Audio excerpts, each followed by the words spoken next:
లోకహిత మార్గము. లోకహితులు నిర్మాతలుగా రూపొందవలెను. సమస్తమును పోషించుట నేర్వవలెను. అతి చిన్న నిర్మాణమునకు కూడా ప్రకృతి స్పందించును, సహకరించును.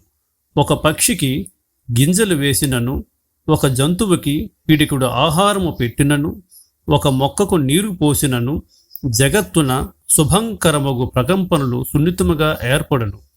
స్థితికారకుడగు దైవము ఆశీర్వచనము అదృశ్యముగా అందించును.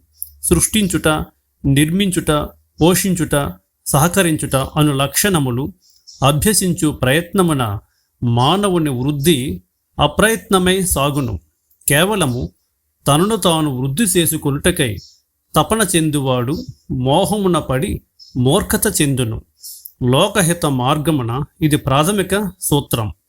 జగద్గురు మైత్రేయ మహర్షి.